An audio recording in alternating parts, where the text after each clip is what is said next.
Chapter 10.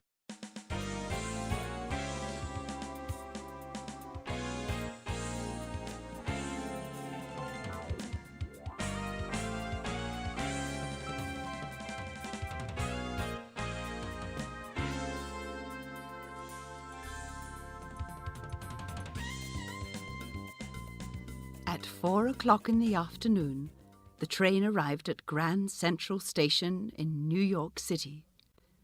The adventurers got off the train and walked out of the station.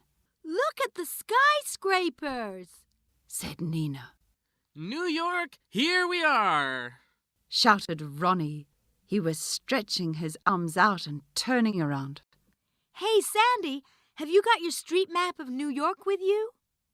asked Nina. "Of course," said Sandy, and took the map out of her bag. "Can we go and see Rockefeller Center? It's not far away from here. Please."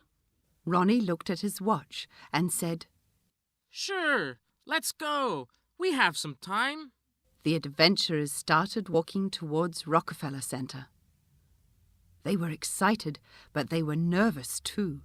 "We have to meet the prisoners in half an hour," said Nina as they walked.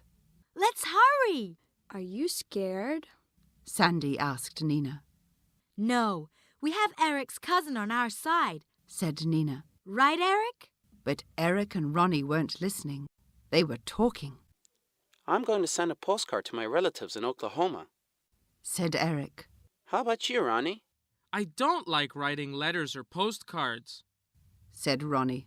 I get bored easily. I also forget to send my postcards. We know that! said the others and laughed. "Here we are." said Sandy. "Wow, look at that golden statue." "The skyscrapers are very impressive," said Nina. I like the ice skating rink. said Ronnie. Eric was thinking. Suddenly he turned around and asked, "Are the prisoners still following us?" I don't know, answered Ronnie. but we must act as normal as we can. We mustn't give away your cousin's plan. "Let's go. said Nina. We'll take a taxi to the Empire State Building." Joe was waiting for Charlie at the exit of the train station. He was very angry.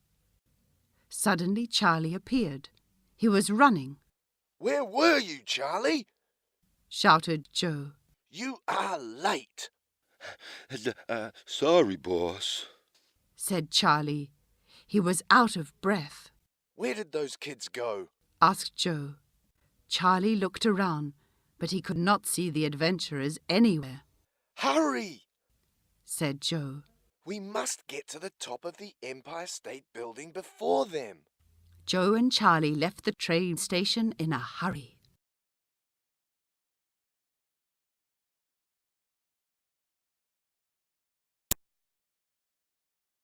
Chapter 11.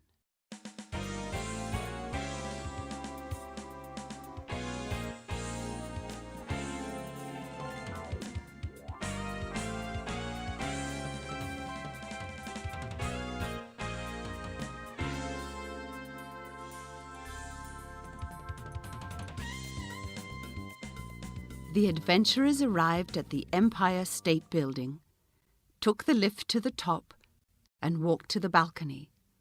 It was cold and windy, but there were many people there. "What a view," said Sandy. Nina looked at her watch and said, "It's exactly 6 o'clock. We must leave their backpack and take ours. Are we going to hide and watch the action?" she asked. Of course! Said Ronnie. We can't miss it. Then he put the backpack next to the green rubbish bin. "Is your cousin here, Eric?" asked Sandy. Eric looked around and saw his cousin behind a post. Dan winked at him, and Eric smiled. Here, let's hide around the corner, said Ronnie. The prisoners were there too. They were standing at the edge of the balcony with their backs to the lifts. "Nice and easy." Joe whispered to Charlie. Don't look strange. Is the backpack there? Charlie slowly turned around, looked and said. Yes, boss. Suddenly he sneezed. Joe looked at him angrily. Sorry, boss. Said Charlie. It's cold up here. Now, listen to the plan. Said Joe. Nobody must notice us. I'll go and get the backpack. You'll meet me a minute later at the exit, okay? But I don't have a watch, boss. Said Charlie. You don't need a watch, you idiot! Joe whispered angrily. Count for a minute.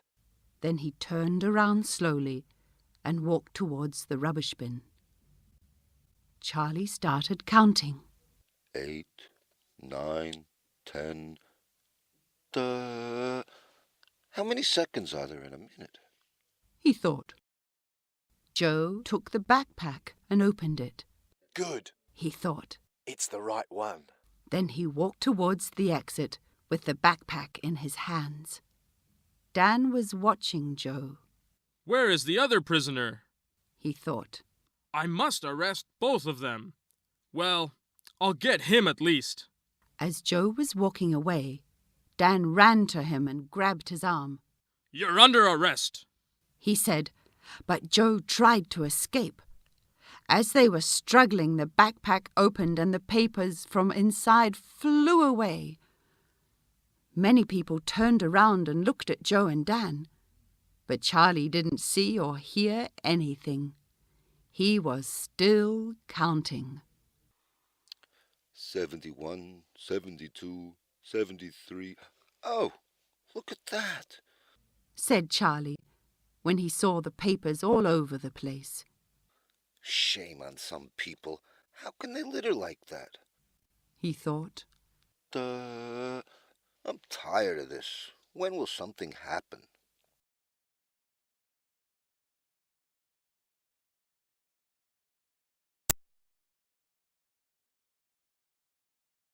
Chapter 12.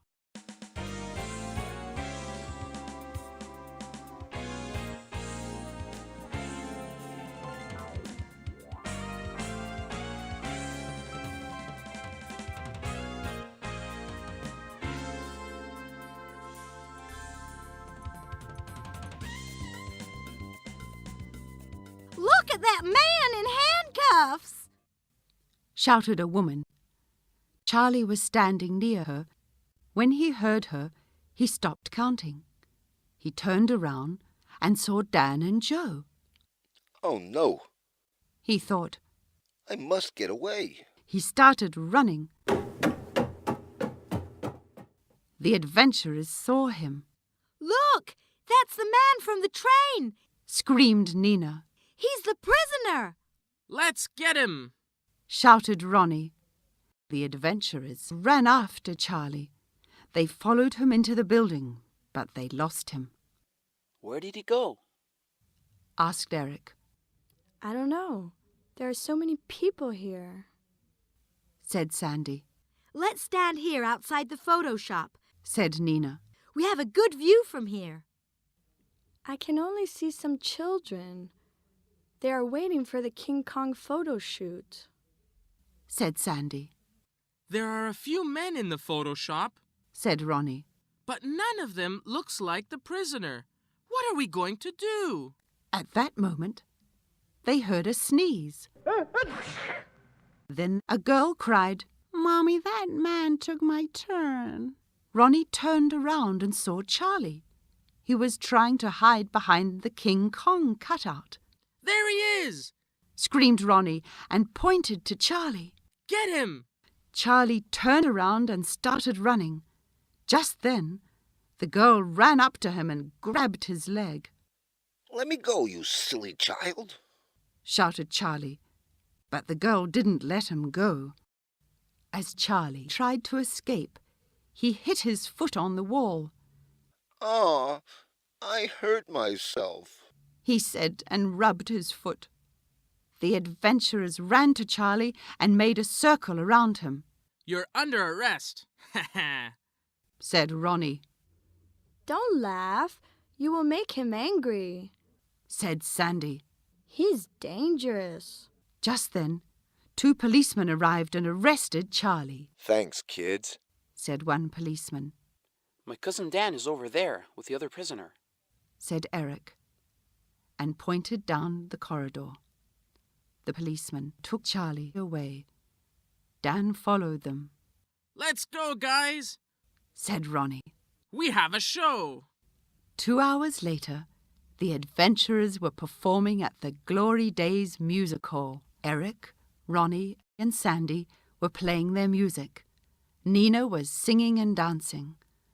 The audience loved the music. They were cheering and clapping. Photographers were taking pictures and reporters were taking down notes.